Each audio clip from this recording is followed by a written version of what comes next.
엄마, 우리 왔어요. 추석 아침 한 무덤 앞에서 들려온 작은 목소리였습니다. 쌍둥이 남매가 낡은 니트를 입고 국화꽃을 놓고 있었어요. 이곳은 우리 엄마 무덤이에요. 옆 무덤에서 성묘를 하던 정장 차림의 남자가 고개를 돌렸습니다. 강태호, 42살. 성공한 호텔 체인 회장이었죠. 묘비에 새겨진 이름을 본 순간 그의 심장이 멎었습니다. 이하늘. 젊은 날 그가 사랑했던 여자의 이름이었어요. 아저씨, 괜찮으세요? 얼굴이 하얘요. 예린이가 걱정스럽게 물었습니다. 태호는 아이의 얼굴에서 자신의 젊은 시절 모습을 보았어요. 너희들은 몇 살이니? 12살이요. 그 순간 태호의 머릿속이 하얘졌습니다. 2013년 자신이 미국으로 떠난 다음 해였거든요. 하지만 태호가 아직 모르는 게 있었습니다. 누군가가 12통의 편지를 가로챘다는 사실을. 그리고 그 진실이 밝혀질 때 모든 것이 뒤바뀔 거라는 것을 그날 아침으로 되감깁니다. 추석 아침 선선한 바람이 산자락을 훑고 지나갔습니다. 하늘은 높고 푸르렀고 국화향이 가득한 묘역엔 성묘객들의 발길이 이어지고 있었죠. 멀리서 들려오는 차량 소음과 사람들의 조용한 대화 소리가 가을 산을 감쌌습니다. 검은색 벤츠가 묘역 입구에 멈춰 섰어요. 차에서 내린 한 남자가 있었습니다. 강태호, 42살.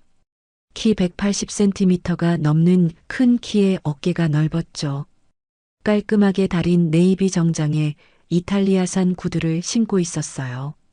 손목엔 100만 원이 넘는 명품 시계가 차분하게 빛났습니다. 태호는 호텔 체인을 운영하는 성공한 사업가였어요. 서울 강남에 본사를 둔 오션 호텔 그룹의 회장이었죠. 전국의 10여 개 호텔을 거느리고 있었습니다. 그런데 그의 얼굴엔 어딘지 모를 공허함이 서려 있었어요. 성공했지만 채워지지 않는 무언가가 있는 듯 했죠. 태호는 트렁크에서 정성스럽게 준비한 제수용품을 꺼냈습니다. 백화점에서 산 고급 과일과 정갈하게 포장된 음식들이었어요. 무거운 상자를 들고 아버지 무덤을 향해 걸었죠. 발걸음이 묵직했습니다. 아버지 왔습니다. 태호는 아버지 무덤 앞에서 정중히 절했습니다. 검은 대리석으로 만든 묘비가 햇살에 반짝였어요. 강병수 지묘라고 새겨진 글씨가 선명했죠. 태호는 준비해온 제수용품을 차례대로 펼쳤습니다. 사과, 배, 밤, 대추를 정성스럽게 놓고 향을 피웠어요. 연기가 피어오르는 걸 바라보며 태호는 깊은 한숨을 쉬었습니다. 아버지가 돌아가신 지 벌써 3년이 지났어요. 생전에 아버지는 태호에게 늘 말씀하셨죠. 성공하는 것도 중요하지만 사람다운 삶을 사는 게 더 중요하다. 그런데 지금의 태호는 그 말씀의 의미를 온전히 이해하지 못하고 있었어요. 향 연기가 하늘로 올라가는 걸 바라보던 그때였습니다. 옆 무덤에서 작은 목소리가 들려왔어요. 엄마, 우리 왔어요. 태호가 고개를 돌렸습니다. 바로 옆 무덤 앞에 쌍둥이로 보이는 남매가 앉아 있었죠. 12살 정도 된 아이들이었는데 입고 있는 옷이 눈에 띄었어요. 낡은 니트에 색이 바랜 청바지를 입고 있었거든요. 하지만 깨끗하게 빨아입어서 단정해 보였습니다. 누나로 보이는 아이가 손에 든 국화꽃 한 송이를 무덤 앞에 놓으며 말했습니다. 아이의 얼굴은 창백했지만 눈빛은 맑았어요. 엄마, 오늘 추석이에요. 도준이랑 함께 왔어요. 남동생이 작은 손으로 무덤의 잔디를 조심스럽게 쓰다듬었습니다. 그 손길이 어찌나 애틋한지 보는 이의 마음을 아프게 했어요. 엄마, 우리 잘 지내고 있어요. 걱정 마세요. 아이들의 목소리엔 깊은 그리움이 배어 있었죠. 그런데 그들이 말하는 무덤의 묘비가 태호의 시야에 들어왔습니다. 회색 화강암으로 만든 소박한 묘비였어요. 그리고 거기 새겨진 이름. 이안을 지며 그 이름을 본 순간 태호의 온몸이 굳었습니다. 심장이 덜컥 내려앉더군요. 손에 들고 있던 향이 떨렸어요. 젊은 날의 그 이름이었습니다. 절대 잊을 수 없는 이름이었죠. 하늘아. 태호의 입에서 작은 중얼거림이 새어나왔습니다. 목소리가 떨렸어요. 갑자기 머릿속이 하얘지면서 과거의 기억들이 파도처럼 밀려왔습니다. 그때 누나 아이가 태호를 바라봤습니다. 맑고 순수한 눈동자였어요. 그런데 그 얼굴을 본 태호는 더욱 충격을 받았습니다. 아이의 이목구비에서 젊은 시절 자신의 모습이 어렴풋이 보였거든요. 특히 그 눈매가 자신과 닮아 있었어요. 아저씨, 안녕하세요. 예린이가 조용히 인사했습니다. 차분하고 어른스러운 말투였어요. 옆에 앉은 도준이도 고개를 끄덕이며 인사했죠. 이곳은 우리 엄마 무덤이에요. 예린이의 말이 태호의 가슴을 날카롭게 찔렀습니다. 이 하늘이 죽었다는 것도, 이 아이들이 그녀의 자식이라는 것도 믿기 어려웠어요. 현실이 아닌 것만 같았죠. 엄마는 언제 돌아가셨니? 태호가 떨리는 목소리로 물었습니다. 목이 메어 말이 제대로 나오지 않았어요. 작년 봄이요. 아파서 병원에 계시다가 도준이가 작은 목소리로 대답했어요. 그 목소리엔 깊은 슬픔이 묻어 있었죠. 12살 아이가 감당하기엔 너무 무거운 현실이었습니다. 태호는 아이들을 바라보며 복잡한 감정에 휩싸였습니다. 대학 시절 그가 뜨겁게 사랑했던 여자, 가난과 현실의 벽 앞에서 포기할 수밖에 없었던 그 사랑, 그리고 지금 그 앞에 서 있는 아이들. 너희들은 지금 누구와 살고 있니? 동네 할머니랑 살아요. 엄마 친구분이 돌봐주세요. 예린이가 차분하게 답했습니다. 그런데 그 말투에서 나이에 맞지 않는 성숙함이 느껴졌어요. 어린 나이에 감당하기엔 너무 무거운 현실을 마주하고 있는 아이의 모습이었죠. 할머니가 많이 도와주세요. 그런데 할머니도 나이가 많으셔서 도준이가 덧붙였어요. 아이의 목소리에 걱정이 배어 있었습니다. 태호는 무덤 앞에서 일어나 아이들을 다시 바라봤습니다. 도준이의 얼굴에선 자신의 어린 시절 모습이, 예린이의 눈에선 하늘이의 맑은 영혼이 보였어요. 특히 예린이가 미소 지을 때의 모습은 하늘이와 똑 닮아 있었죠. 바람이 불어와 국화꽃잎이 흩날렸습니다. 노란 꽃잎들이 무덤 위로 떨어지더군요. 그 순간 태호는 직감적으로 알 수 있었어요. 이 아이들이 자신과 하늘이의 사이에서 태어난 아이들이라는 것을. 아저씨, 괜찮으세요? 얼굴이 하얘요. 예린이가 걱정스러운 눈으로 태호를 바라봤습니다. 아이의 순수한 관심이 태호의 마음을 더욱 아프게 했어요. 그 순간 태호의 머릿속이 완전히 하얘졌습니다. 과거의 기억들이 쏟아져 들어왔죠. 대학교 중앙도서관에서 처음 만난 하늘이. 문학을 전공하던 그녀는 항상 책을 들고 다녔어요. 그녀의 맑은 웃음소리, 함께 걸었던 캠퍼스의 은행나무 길, 벚꽃이 흩날리던 봄날의 약속들, 그리고 마지막으로 나누었던 차가운 이별의 말들이 생생하게 떠올랐습니다. 미안해, 하늘아. 나는 갈 길이 있어. 우리는 현실적이어야 해. 그때 그가 남긴 말이 지금도 가슴을 날카롭게 찔렀습니다. 젊은 나이에 아버지를 잃고 가족의 생계를 책임져야 했던 태호. 사랑보다는 현실을 택할 수밖에 없었던 그 시절의 선택이었죠. 태호는 검은 세단으로 돌아가며 뒤를 돌아봤습니다. 아이들은 여전히 무덤 앞에 앉아 엄마와 이야기를 나누고 있었어요. 그 모습이 어찌나 애처로운지 가슴이 미어지는 것 같았죠. 차 안에 앉은 태호는 핸들을 꽉 잡았습니다. 손이 심하게 떨렸어요. 오랜만에 마주한 진실.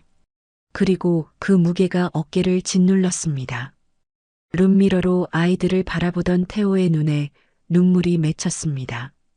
성공한 사업가에 가면 뒤에 숨겨둔 죄책감이 터져 나오려 했어요. 그날 강태호의 인생이 완전히 멈춰버렸습니다.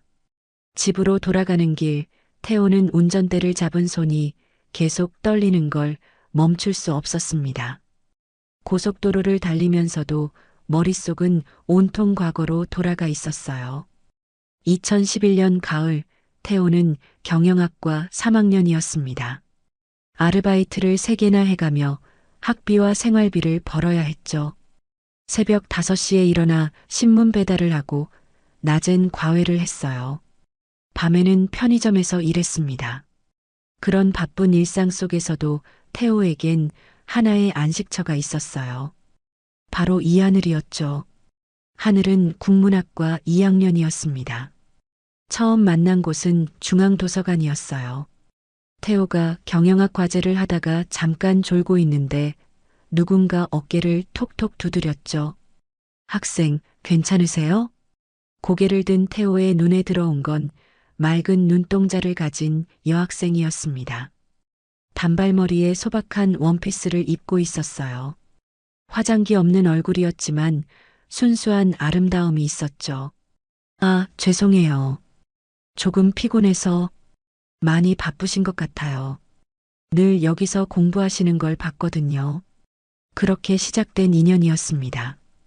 하늘은 태호의 바쁜 일상을 이해해 주었어요. 때로는 도서관에서 함께 공부하기도 했고 가끔은 캠퍼스를 산책하기도 했죠. 태호 씨는 왜 그렇게 열심히 사세요? 어느 날 하늘이 물었습니다. 둘이 캠퍼스 벤치에 앉아 있을 때였어요. 성공해야 하거든요. 가난에서 벗어나고 싶어요. 태호의 답이 솔직했습니다. 하늘은 그런 태호를 바라보며 조용히 미소 지었어요. 성공도 중요하지만 지금 이 순간도 소중한 것 같아요. 하늘의 말이 태호의 마음을 따뜻하게 했습니다. 그녀와 함께 있으면 잠시나마 현실의 무게를 내려놓을 수 있었어요. 사랑은 자연스럽게 찾아왔습니다. 봄이 되면서 캠퍼스에 벚꽃이 피었고 둘은 손을 잡고 걸었어요. 하늘은 늘 태호를 응원해 주었습니다. 언젠가 태호 씨의 꿈이 다 이루어질 거예요. 저도 옆에서 도와드릴게요. 그런 하늘이 태호에게는 전부였습니다. 힘든 현실 속에서 유일한 희망이었죠. 하지만 행복은 오래가지 않았습니다. 2012년 봄 태호에게 청천벽력 같은 소식이 날아들었어요. 고향에서 온 전화였습니다. 태호야, 아버지가 사고를 당하셨다.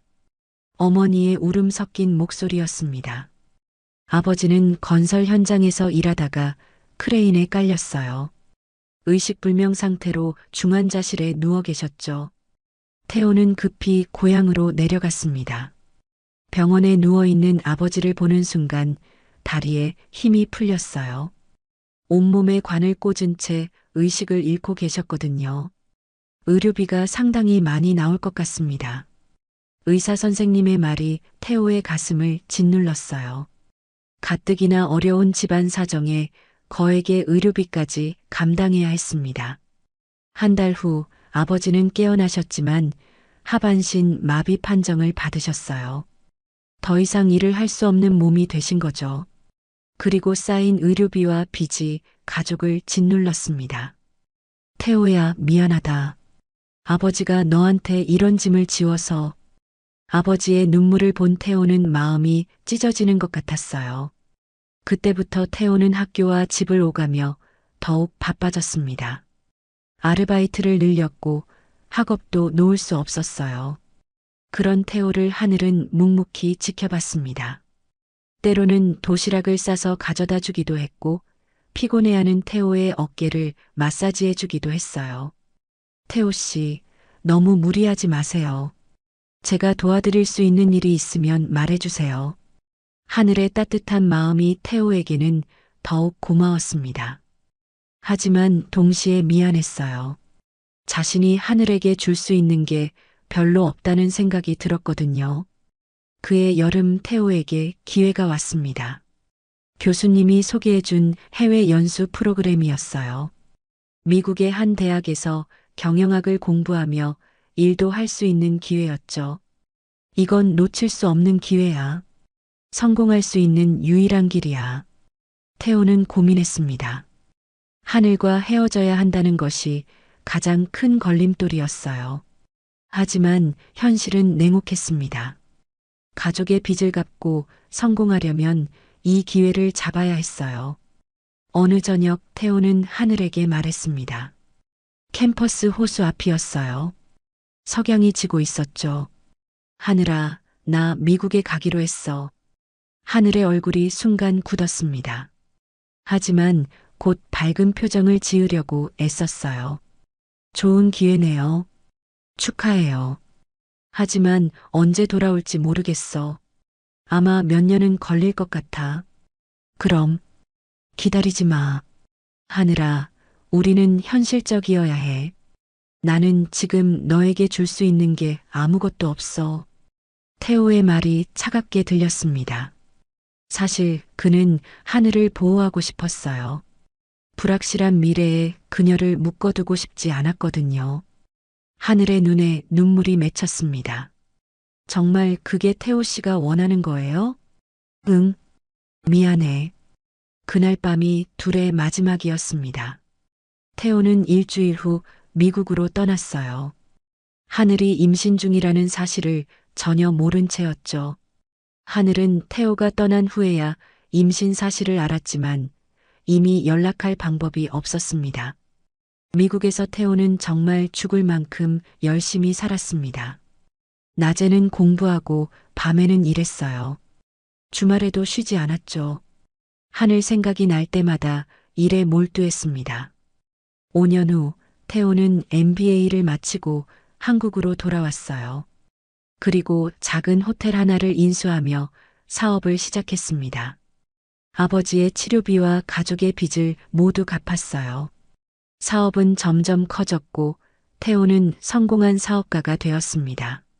하지만 마음 한구석은 늘 비어 있었어요. 하늘을 찾아보려고 했지만 이미 연락이 닿지 않았습니다. 그녀가 어디서 무엇을 하며 사는지 알 수 없었어요. 그렇게 시간이 흘렀습니다. 태호는 중견 사업가가 되었지만 진정한 행복은 찾지 못했어요. 약혼녀 최소아와의 관계도 사업상의 필요에 의한 것일 뿐이었죠. 그리고 오늘 하늘의 이름이 무덤 속에 있다는 걸 알았습니다. 더 충격적인 건 그녀의 아이들, 아니 자신의 아이들을 만났다는 것이었어요. 집에 도착한 태호는 서재에 앉아 창밖을 바라봤습니다. 강남의 네온사인들이 화려하게 빛나고 있었어요. 하지만 그 빛이 오늘만큼 공허하게 느껴진 적은 없었습니다. 내가 무엇을 잃었는지 이제야 깨닫는군. 태호의 중얼거림이 조용한 서재에 울려 퍼졌습니다. 성공이라는 이름으로 포기한 것들의 무게가 어깨를 짓누르고 있었어요. 그날 밤 태호는 잠들 수 없었습니다. 하늘의 얼굴과 아이들의 모습이 계속 떠올랐거든요. 그리고 자신이 저질러 놓은 일의 크기를 실감하기 시작했습니다. 다음 날 아침 태호는 평소보다 일찍 회사에 나왔습니다. 밤새 잠을 이루지 못한 얼굴이 말이 아니었어요. 눈 밑에 깊은 다크서클이 자리 잡고 있었죠. 회장님, 오늘 컨디션이 안 좋아 보이시는데요. 비서 김은숙이 걱정스러운 표정으로 말했습니다. 48살의 김은숙은 태호가 사업을 시작할 때부터 함께 해온 동반자였어요. 차분하고 꼼꼼한 성격으로 태호의 절대적인 신뢰를 받고 있었죠. 은숙 씨, 부탁이 하나 있어요. 태호가 무거운 목소리로 말했습니다. 말씀하세요. 이하늘이라는 사람에 대해 알아봐 주세요. 작년에 돌아가신 분인데 자세한 기록을 찾아주세요. 김은숙은 태호의 진지한 표정을 보며 고개를 끄덕였습니다. 무언가 중요한 일이라는 걸 직감했어요.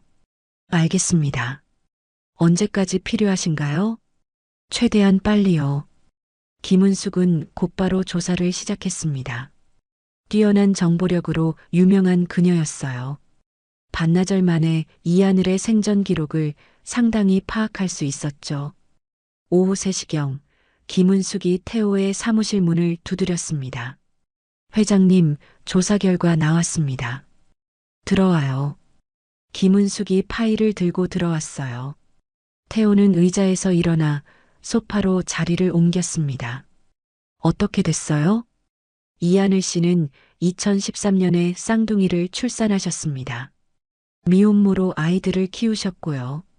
김은숙의 말에 태호의 심장이 다시 한번 요동쳤습니다. 2013년 자신이 미국으로 떠난 다음 해였어요. 직업은 병원 청소부였습니다. 시립병원에서 11년간 일하셨어요.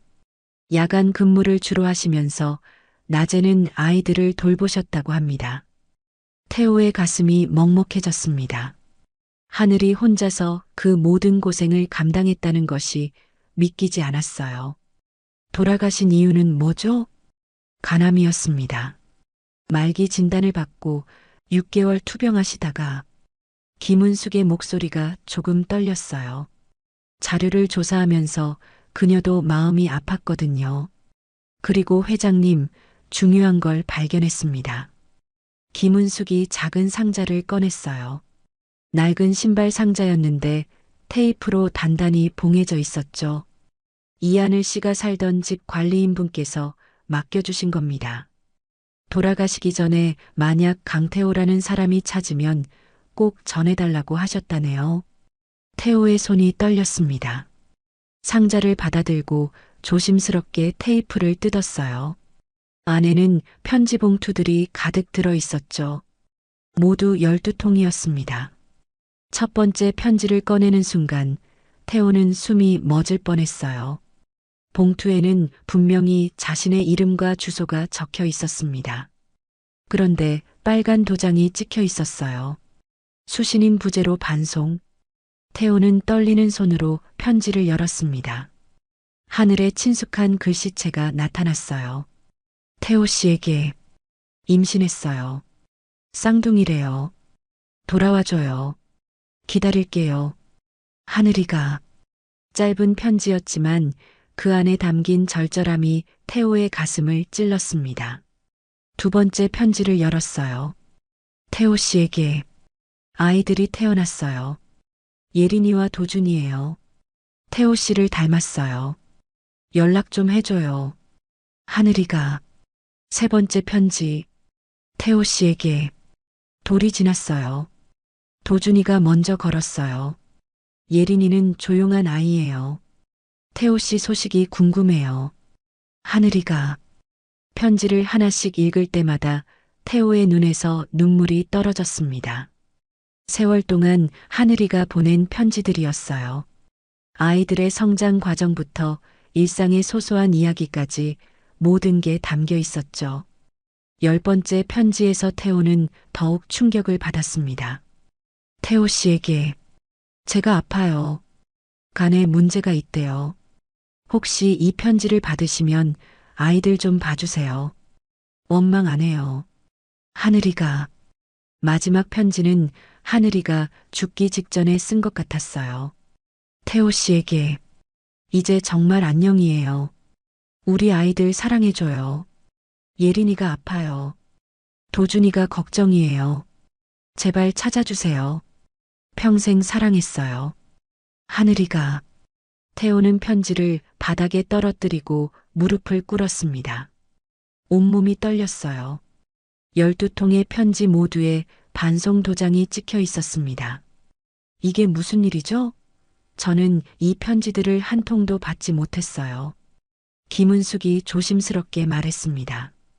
회장님, 혹시 당시에 비서가 있으셨나요? 태호의 머릿속에 한 사람이 떠올랐습니다.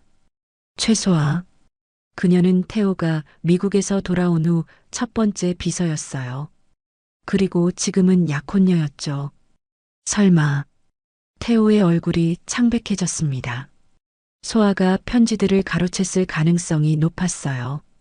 그녀는 야심이 많은 여자였고 태호의 과거를 철저히 지우고 싶어 했거든요.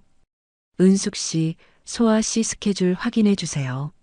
지금 본사 20층 카페에서 직원들과 회의 중입니다. 태호는 곧바로 엘리베이터를 탔습니다. 20층에 도착하자 최소아가 보였어요. 키 165cm의 날씬한 몸매에 항상 명품 정장을 입고 다녔죠. 외모는 세련됐지만 눈빛에 차가운 계산이 깔려 있었어요. 소아 씨, 잠깐 얘기 좀 해요. 태호의 목소리가 차가웠습니다. 최소아는 태호의 표정을 보고 긴장했어요. 무슨 일이에요? 둘은 조용한 회의실로 들어갔습니다. 태호는 편지 한 통을 꺼내 책상 위에 놓았어요.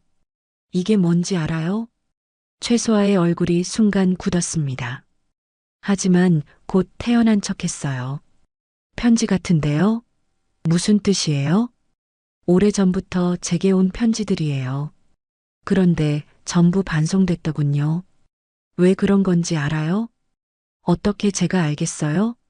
최소아가 발뺌했지만 태호는 이미 확신하고 있었어요. 당신이 가로챘죠? 무슨 말씀이세요?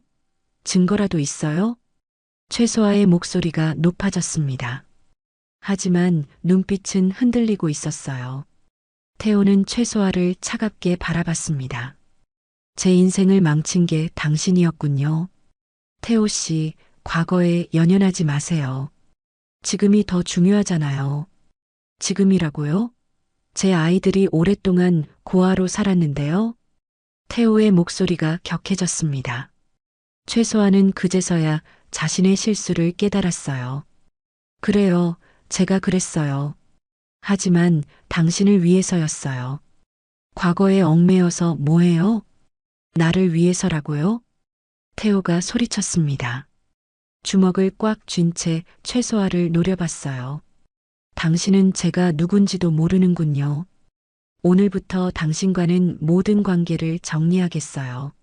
최소아의 얼굴이 하얘졌습니다. 태호 씨, 제발. 하지만 태호는 돌아서서 나갔습니다. 더 이상 들을 말이 없었어요. 사무실로 돌아온 태호는 김은숙에게 말했습니다. 은숙 씨, 차 준비해 주세요. 아이들을 만나러 가야겠어요. 알겠습니다. 태호는 창밖을 바라보며 다짐했습니다. 이제는 도망치지 않겠다고. 하늘이가 혼자 감당했던 모든 것을 자신이 책임지겠다고. 그 순간부터 강태호의 진짜 인생이 시작되었습니다. 태호가 아이들이 살고 있는 동네에 도착한 건 해가 지고 난 후였습니다. 좁은 골목길 사이로 낡은 다세대 주택들이 빼곡히 들어서 있었어요. 네온사인 하나 없는 어둑한 동네였죠. 검은 세단이 들어서자 동네 사람들의 시선이 집중됐습니다. 태호는 김은숙이 알아낸 주소를 따라 걸었어요. 3층 건물에 반지하였습니다. 계단을 내려가자 좁은 복도가 나타났죠. 벽지가 곰팡이로 얼룩져 있었고 형광등이 깜빡거리고 있었어요. 문 앞에 서서 태호는 잠시 망설였습니다. 어떻게 말을 꺼내야 할지 막막했거든요. 그때 안에서 기침 소리가 들려왔어요. 연약한 아이의 기침이었습니다. 똑똑똑. 태호가 문을 두드렸습니다. 누구세요? 도준이의 목소리였어요. 문이 열리자 작은 얼굴이 나타났습니다. 태호를 본 도준이는 놀란 표정을 지었죠. 아저씨네요. 안녕, 도준아. 혹시 들어가도 될까? 도준이는 뒤를 돌아봤습니다. 방 안에서 예린이가 침대에 누워 있는 게 보였어요. 얼굴이 창백했고 호흡이 거칠었습니다. 누나가 많이 아파요. 도준이의 목소리에 걱정이 가득했어요. 태호는 가슴이 먹먹해졌습니다. 병원에 가봤니? 할머니가 약국에서 약 사오셨는데 안 나아요. 그때 안쪽 방에서 할머니가 나오셨어요. 박순자 할머니 67살이셨습니다. 허리가 굽어 있었고 손에는 지팡이를 짚고 계셨죠. 어머, 이분이 누구시지? 할머니, 제가 강태호라고 합니다. 아이들과 인연이 있어서 왔어요. 태호가 정중히 인사했습니다. 할머니는 태호를 자세히 살펴보셨어요. 하늘이 애 친구분이세요? 네, 그렇다고 할 수 있죠. 할머니의 눈에 의심이 스쳤습니다. 하지만 예린이의 상태가 워낙 안 좋아서 그럴 겨를이 없었어요. 예린이가 어젯밤부터 열이 나고 토해요. 도준이 혼자 간호하고 있어서 할머니의 목소리가 떨렸습니다. 나이가 많으셔서 아이들을 돌보기가 버거우셨거든요. 태호는 예린이가 누워있는 방으로 들어갔습니다. 6평 남짓한 작은 방이었어요. 침대 하나와 작은 책상, 옷장이 전부였죠. 벽에는 예린이가 그린 그림들이 붙어 있었습니다. 예린아, 어디가 아프니? 태호가 조심스럽게 물었습니다. 예린이가 눈을 떴어요. 열로 인해 눈이 흐릿했습니다. 배가 아파요. 예린이의 목소리가 가늘었어요. 태호는 아이의 이마를 만져봤습니다. 뜨거운 열이 올라 있었죠. 지금 당장 병원에 가야겠어요. 태호가 할머니께 말씀드렸습니다. 병원비가 많이 나올 텐데.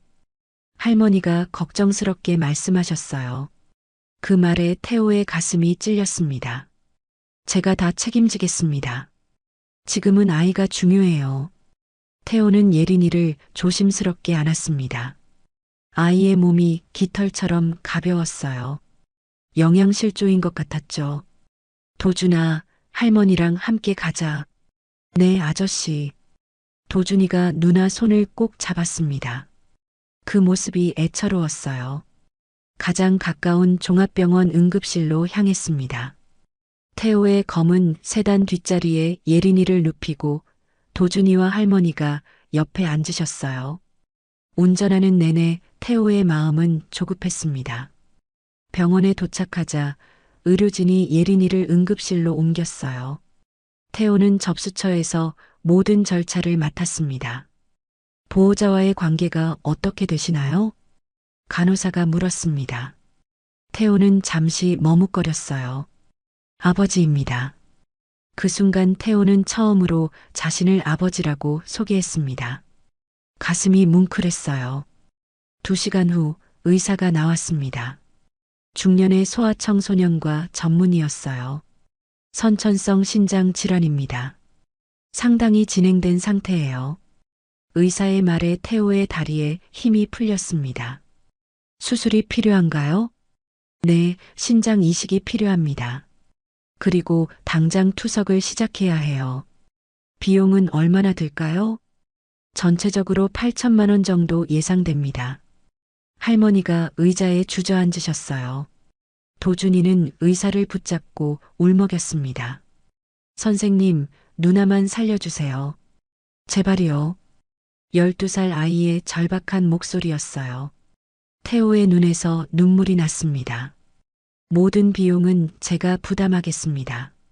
최선을 다해주세요. 태호가 단호하게 말했습니다. 의사는 고개를 끄덕였어요. 다행히 아버님이 계시네요. 수술 준비를 시작하겠습니다. 그때 간호사가 다가왔습니다. 아이들을 돌봐주실 보호자가 필요해요. 할머니 연세가 많으셔서 간호사의 말에 할머니가 고개를 떨구셨어요. 제가 돌보겠습니다. 태호가 즉시 대답했습니다. 하지만 간호사는 의심스러운 표정을 지었어요. 정말 아버지가 맞으신가요? 아이들이 혼자 살고 있다고 들었는데 주변 사람들의 시선이 태호에게 집중됐습니다. 수군거리는 소리가 들렸어요. 저 남자 뭐야? 갑자기 나타나서 아버지라고? 돈 많이 벌었나 보네. 차가운 시선들이 태호를 향했습니다. 하지만 태호는 개의치 않았어요. 지금은 예린이가 중요했거든요. DNA 검사를 해보시죠. 제가 정말 아버지인지 확인하실 수 있어요. 태호의 당당한 말에 주변이 조용해졌습니다. 입원 수속을 마치고 태호는 예린이가 누워있는 병실로 갔어요. 아이는 산소 보조를 받으며 여러 의료 장비에 연결돼 있었습니다. 그 모습이 안쓰러웠어요. 도준이가 침대 옆에서 누나 손을 잡고 있었습니다. 누나, 괜찮아질 거야. 아저씨가 도와주신대. 도준이의 목소리에 희망이 섞여 있었어요. 태호는 도준이의 어깨에 손을 올렸습니다. 도준아, 이제는 아저씨가 아니야. 그럼 뭐라고 불러요? 아빠라고 불러도 돼. 도준이의 눈이 커졌습니다. 태호는 아이를 안아주었어요. 그날 밤 태호는 병실에서 밤을 새웠습니다. 예린이의 숨소리를 들으며 지난 시간들을 돌아봤어요. 자신의 무책임함이 이 아이들을 절벽 끝으로 몰았다는 걸 깨달았습니다. 새벽 5시 예린이가 깨어났습니다. 아저씨, 정말 우리 아빠예요? 예린이의 맑은 눈이 태호를 바라봤어요. 태호는 아이의 손을 잡았습니다. 그래, 아빠가 늦었지만 이제 왔어. 예린이가 작게 미소 지었습니다. 그 미소를 본 순간 태호는 결심했어요. 이 아이들을 끝까지 지켜내겠다고. 아침이 되자 태호는 회사에 전화를 걸었습니다. 은숙 씨, 당분간 모든 일정을 취소해 주세요. 아이들과 함께 있어야 해요. 알겠습니다, 회장님. 태호의 새로운 인생이 시작되고 있었습니다. 성공한 사업가가 아닌 진짜 아버지로서의 삶이었죠. 이틀 뒤 오전, 태호는 병원 검사실에서 결과를 기다리고 있었습니다. DNA 검사와 장기 적합성 검사를 함께 받았거든요. 하얀 복도에 앉아있는 태호의 손은 계속 떨리고 있었어요. 검사실 문이 열리며 의사가 나왔습니다. 김정우 교수, 50대 중반의 신장 전문의였죠.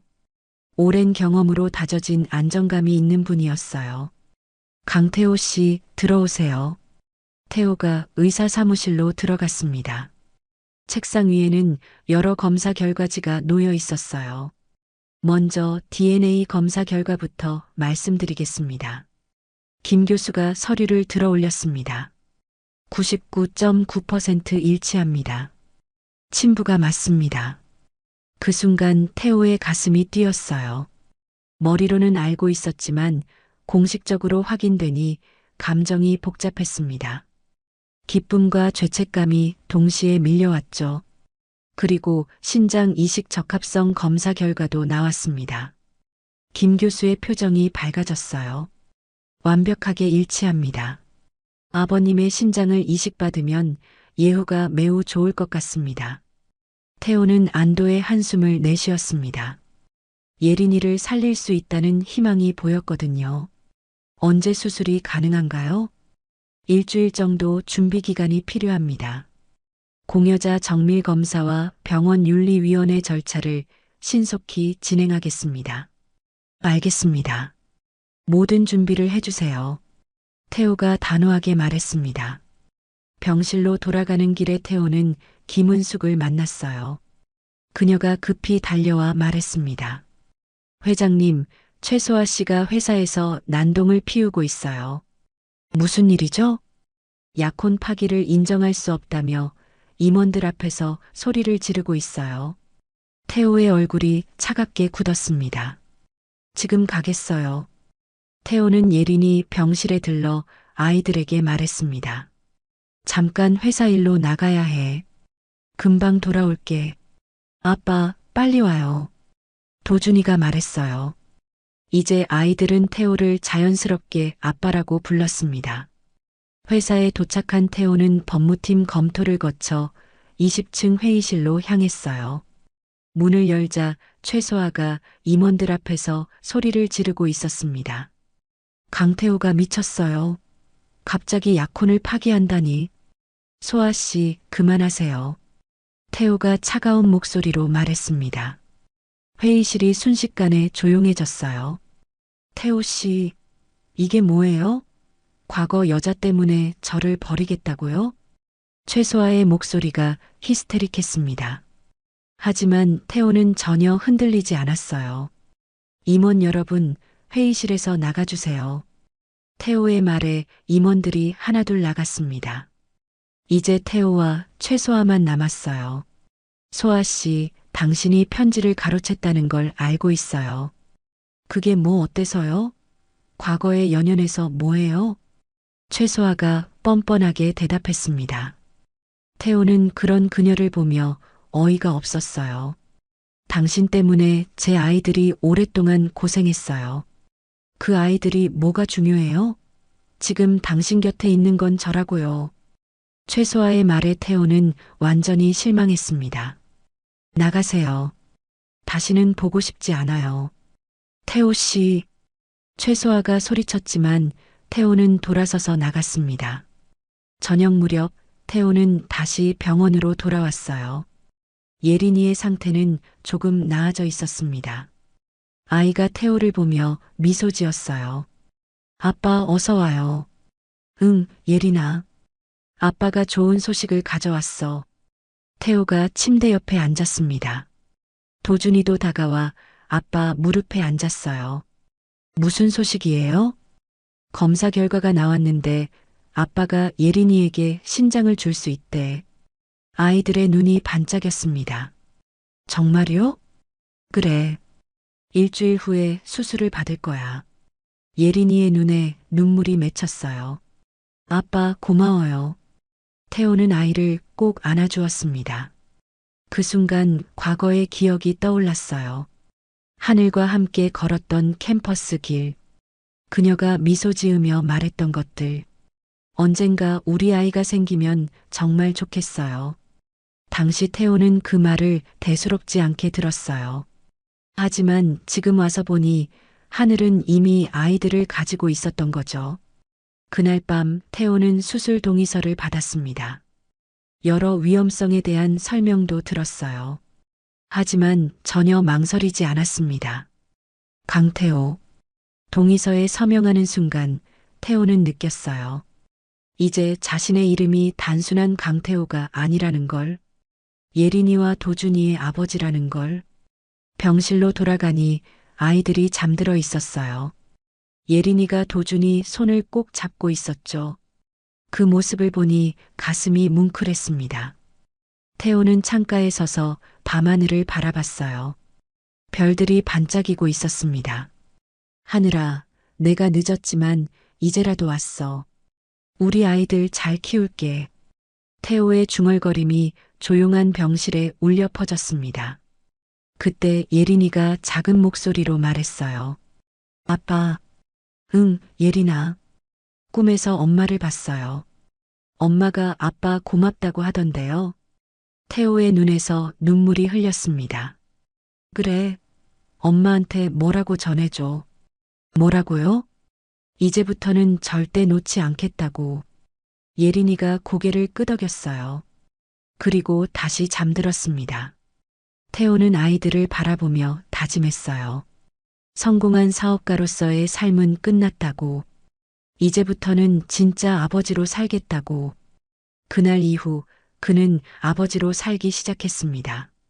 수술을 일주일 앞둔 어느 날 태호는 예린이로부터 충격적인 이야기를 들었습니다. 아이가 학교에서 어떤 일을 당했는지 조심스럽게 털어놓더군요. 아빠, 사실 학교에서 괴롭힘을 당했어요. 예린이가 작은 목소리로 말했습니다. 태호의 표정이 순간 굳었어요. 누가 그랬니? 또래 박민수라는 아이예요. 엄마가 없다고 놀렸어요.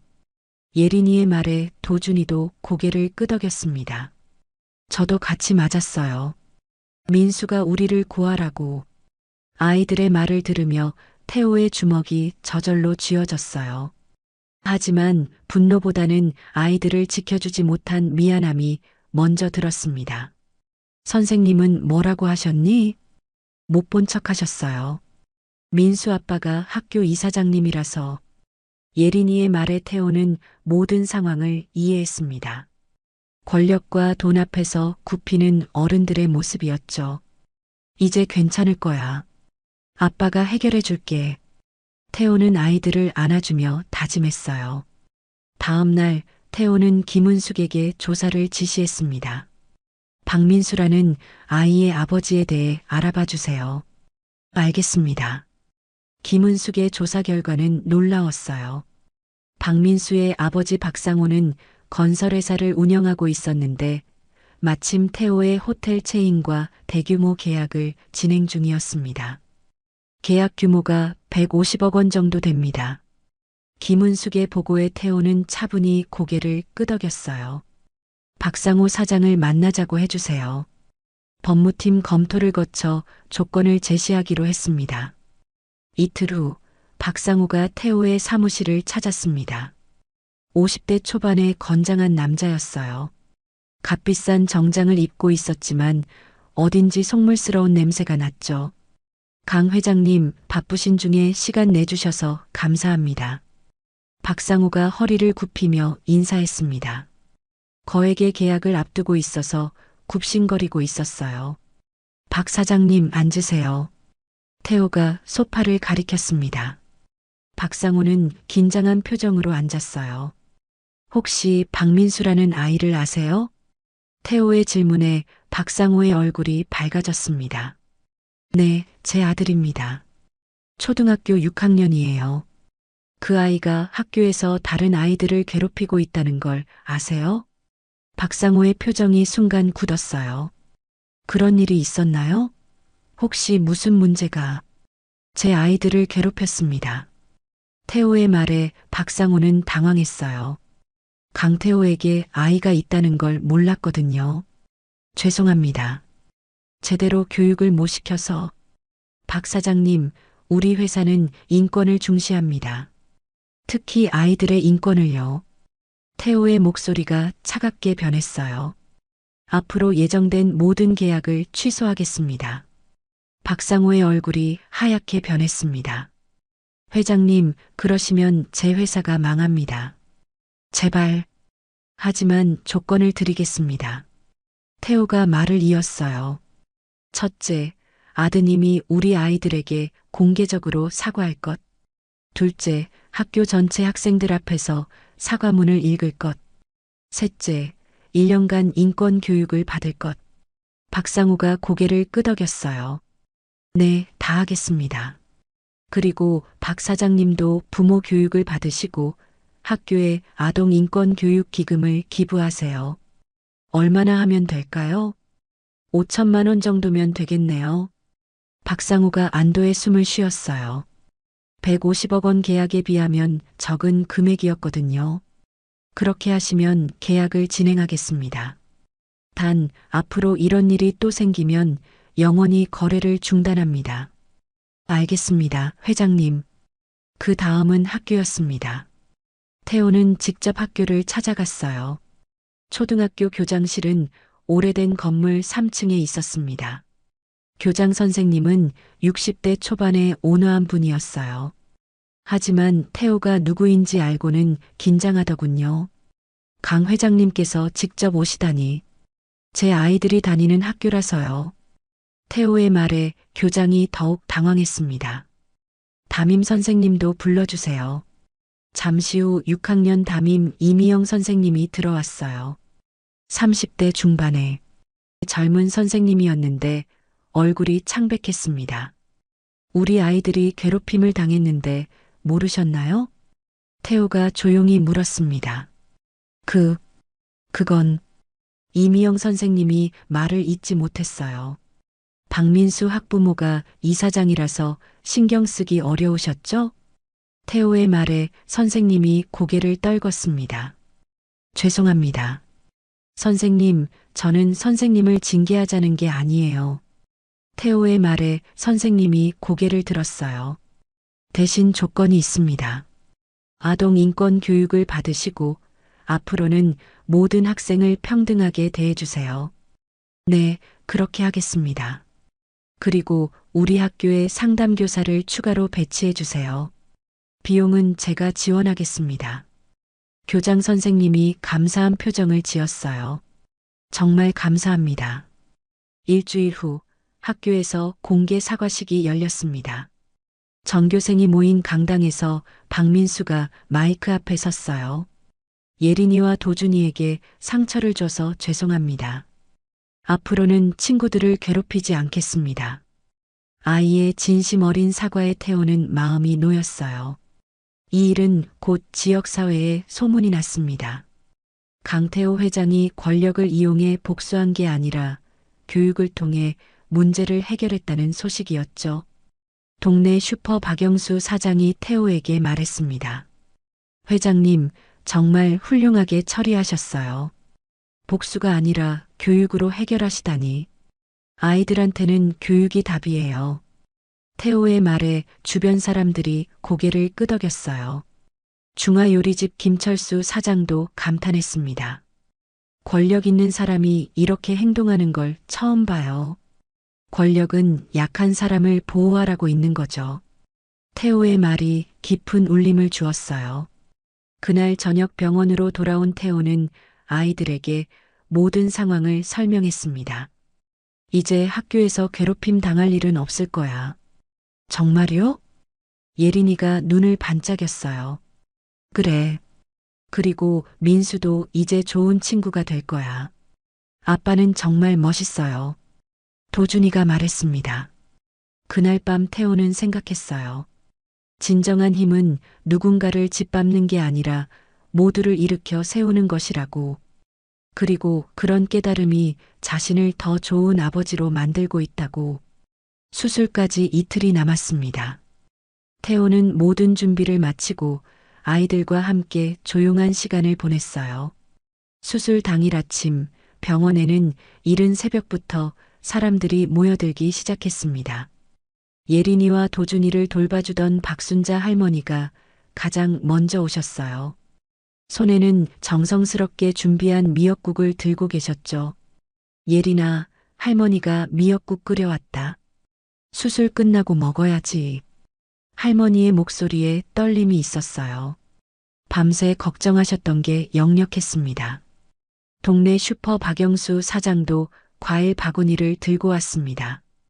평소엔 무뚝뚝하신 분인데 오늘만큼은 표정이 부드러웠어요. 회장님, 힘내세요. 다 잘 될 거예요. 중화요리집 김철수 사장은 도준이를 위해 탕수육을 포장해 왔습니다. 도준아, 누나 수술 끝나고 같이 먹자. 네, 삼촌. 도준이가 고개를 끄덕였어요. 하지만 아이의 얼굴은 창백했습니다. 오전 8시 수술 준비가 시작됐습니다. 태호는 수술복으로 갈아입었어요. 하얀 수술복을 입으니 마음이 더욱 무거워졌습니다. 예린이도 수술 준비를 마쳤어요. 작은 몸에 수술복을 입은 모습이 애처로웠죠. 아빠, 무서워요. 예린이가 태호의 손을 꼭 잡았습니다. 아이의 손이 차갑게 식어 있었어요. 괜찮아, 예린아. 아빠가 옆에 있을게. 태호가 아이의 손을 두 손으로 감쌌습니다. 따뜻함을 전해주고 싶었거든요. 수술실 앞 복도에는 사람들이 줄지어 서 있었어요. 김은숙도 새벽부터 와서 기다리고 있었습니다. 회장님, 모든 게 잘 될 거예요. 김은숙의 눈에도 눈물이 맺혀 있었어요. 오랫동안 태호를 지켜본 그녀였기에 이 순간의 의미를 너무 잘 알고 있었거든요. 오전 9시 수술실 문이 열렸습니다. 간호사들이 침대를 밀고 나왔어요. 환자 보호자분들 준비됐습니다. 김정우 교수가 나와서 마지막 설명을 했습니다. 수술은 약 6시간 정도 걸립니다. 적합성이 매우 좋아 성공 가능성이 높으니까 너무 걱정하지 마세요. 태호와 예린이가 나란히 침대에 누웠어요. 예린이의 침대가 먼저 수술실로 들어갔습니다. 예린아, 곧 만나. 네, 아빠. 아빠도 다치면 안 돼요. 괜찮다. 아빠라서. 태호의 말에 예린이가 작게 미소 지었어요. 그 미소를 보는 순간 태호는 확신했습니다. 무슨 일이 있어도 이 아이를 지켜내겠다고. 태호의 침대도 수술실로 들어갔어요. 수술실 문이 닫히는 순간 빨간 수술 표시등이 켜졌습니다. 복도에 남은 사람들은 긴 기다림에 들어갔어요. 도준이는 병원 복도 끝 의자에 앉아 작은 손을 모으고 기도했습니다. 하느님, 누나랑 아빠 지켜주세요. 제발이요. 12살 아이의 간절한 기도였어요. 박순자 할머니도 옆에 앉아 함께 기도하셨습니다. 부처님, 착한 아이들이니까 도와주세요. 김은숙은 회사 일을 처리하면서도 계속 병원 상황을 체크했어요. 태호가 없는 동안 회사를 지켜야 했거든요. 시간이 천천히 흘렀습니다. 오전 11시, 오후 1시, 오후 3시. 수술실 앞 대기실은 조용했지만 긴장감으로 가득했어요. 오후 2시경 김철수 사장이 점심을 준비해 왔습니다. 도준아, 뭐라도 먹어야지. 배 안 고파요. 도준이가 고개를 저었어요. 걱정 때문에 식욕이 없었거든요. 그래도 조금만 먹어. 누나 깨어나면 기운이 있어야 돌봐주지. 박영수 사장의 말에 도준이가 억지로 몇 숟가락 떠먹었어요. 오후 4시가 되자 수술실 문 위에 빨간 불이 깜빡이기 시작했습니다. 수술이 막바지에 접어들었다는 신호였어요. 사람들이 더욱 긴장했습니다.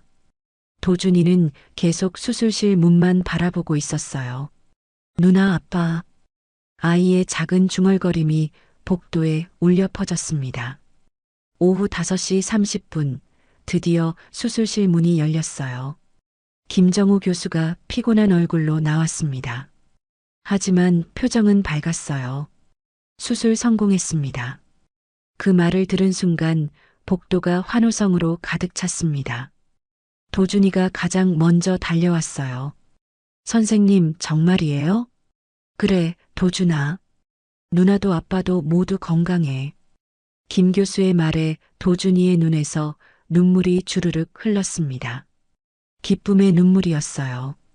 박순자 할머니도 두 손을 모으며 기도하셨어요. 고맙습니다. 정말 고맙습니다. 1시간 후 예린이가 회복실에서 눈을 떴습니다. 아직 마취에서 완전히 깨어나지 않은 상태였지만 의식은 있었어요. 누나. 도준이가 침대 옆으로 달려갔습니다. 도준아. 예린이의 목소리가 가늘었지만 또렷했어요. 누나 아파? 괜찮아. 아빠는? 아빠도 수술 잘 끝났어. 2시간 후 태호도 회복실로 옮겨졌어요. 태호가 눈을 뜨자 가장 먼저 물어본 건 예린이 안부였습니다. 예린이는 어때요?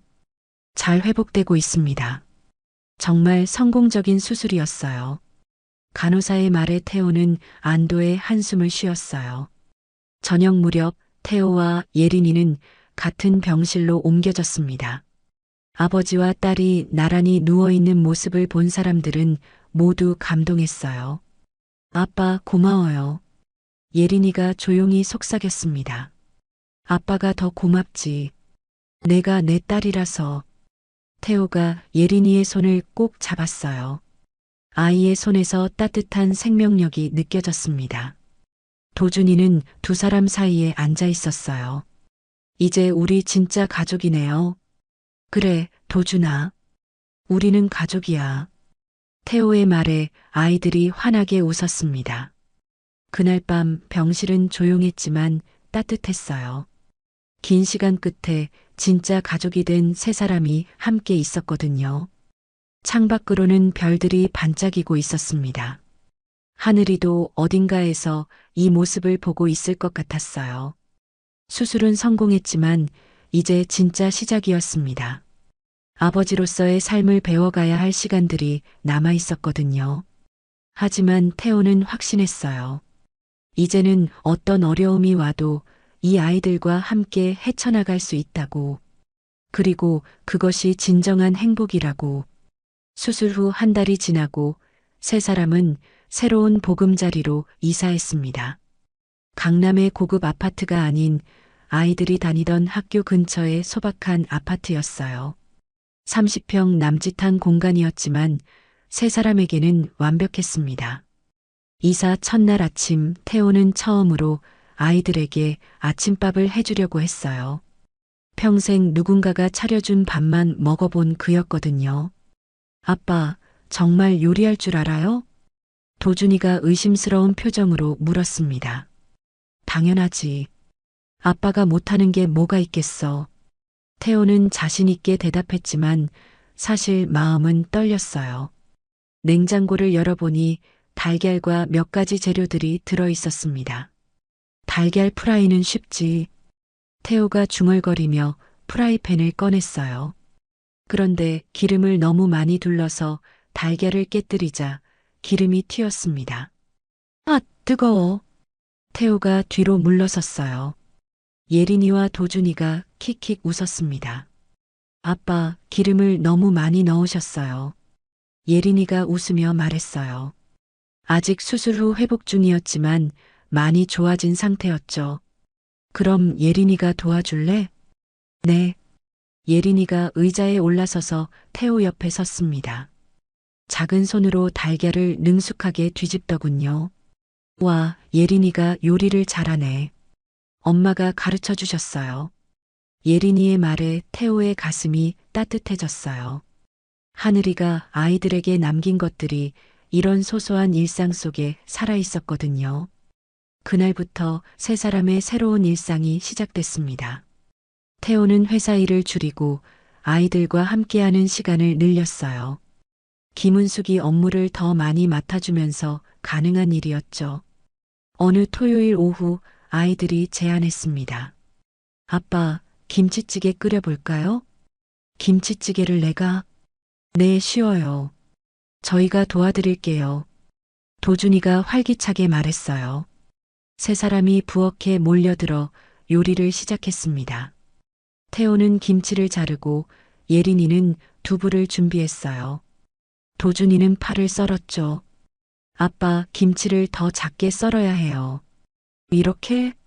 네, 맞아요. 부엌에 웃음소리가 가득했습니다. 태호는 이런 시간이 이렇게 행복한 줄 몰랐어요. 김치찌개가 끓는 동안 예린이가 말했습니다.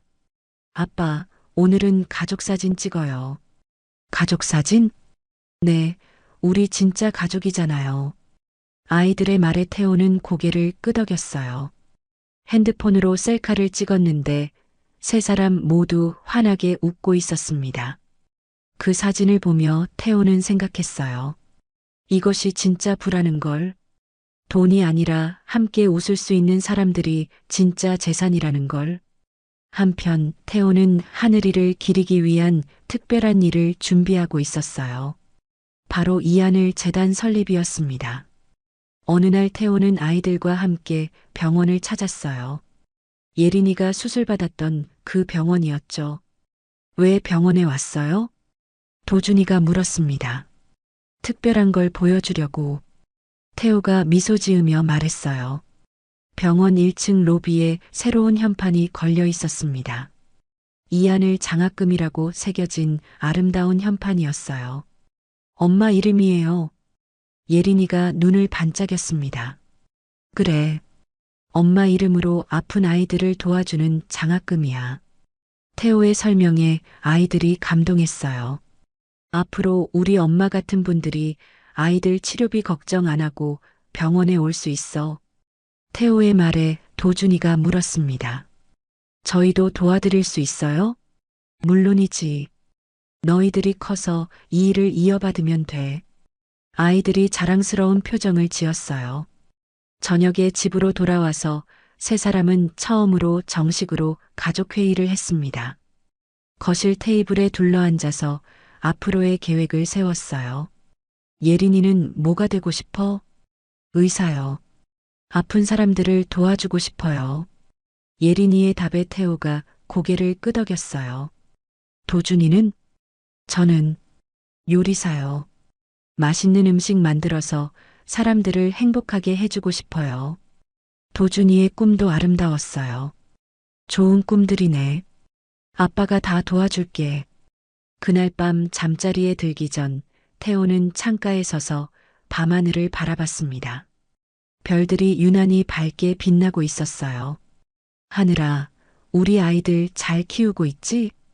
태호의 중얼거림이 조용한 밤 공기에 스며들었습니다. 그때 예린이가 아빠 방으로 들어왔어요. 아빠, 잠 안 와요? 응, 조금 이따 잘게. 아빠, 진짜 고마워요. 우리한테 와줘서. 예린이의 말에 태호의 눈에 눈물이 맺혔어요. 아빠가 더 고마워. 너희들 덕분에 진짜 사는 게 뭔지 알게 됐어. 그 순간 도준이도 들어왔습니다. 저도 끼워주세요. 세 사람이 창가에 나란히 서서 밤하늘을 바라봤어요. 우리 가족 만세. 도준이가 갑자기 소리쳤습니다. 태호와 예린이도 따라서 소리쳤어요. 만세. 그 소리가 아파트 단지에 울려 퍼졌습니다. 몇몇 집에서 불이 켜지더니 사람들이 창문으로 고개를 내밀었어요. 하지만 아무도 뭐라고 하지 않았습니다. 오히려 미소 지으며 바라봤죠. 다음 날 일요일 아침, 세 사람은 함께 식탁에 앉았어요. 태호가 직접 만든 계란 후라이와 예린이가 끓인 미역국, 도준이가 구운 김이 식탁에 올라 있었습니다. 잘 먹겠습니다. 세 사람이 동시에 인사했어요. 식사를 하면서 태호는 생각했습니다. 진정한 분은 이런 것이라고. 돈이 아니라 식탁에 둘러앉을 사람들이라고. 아빠, 행복해요? 예린이가 물었습니다. 세상에서 가장 행복해. 저희도요. 도준이가 밝게 대답했어요. 그날 오후 세 사람은 하늘이의 무덤을 찾았습니다. 오랜만에 가는 성묘길이었어요. 무덤 앞에서 태호는 조용히 말했습니다. 하늘아, 우리 아이들과 잘 지내고 있어. 걱정 마. 예린이와 도준이도 엄마 무덤 앞에서 그동안의 이야기를 들려드렸어요. 엄마, 아빠가 정말 좋은 분이에요. 엄마도 기뻐하실 거예요. 무덤 앞에서 보낸 시간은 슬프지 않았어요. 오히려 따뜻했습니다. 사랑하는 사람들과 함께 있다는 느낌이 들었거든요. 집으로 돌아오는 길, 태호는 중얼거렸습니다. 부는 돈이 아니라 식탁에 둘러앉을 사람이다. 그 말을 들은 아이들이 아빠 손을 꼭 잡았어요. 그날 저녁 세 사람은 한 식탁에 앉아 오래된 외로움을 마주하며 웃었습니다. 오랜 세월 각자 품고 살았던 그리움과 아픔들이 이제는 따뜻한 추억으로 변해가고 있었어요. 새로운 가족의 이야기가 시작되고 있었습니다.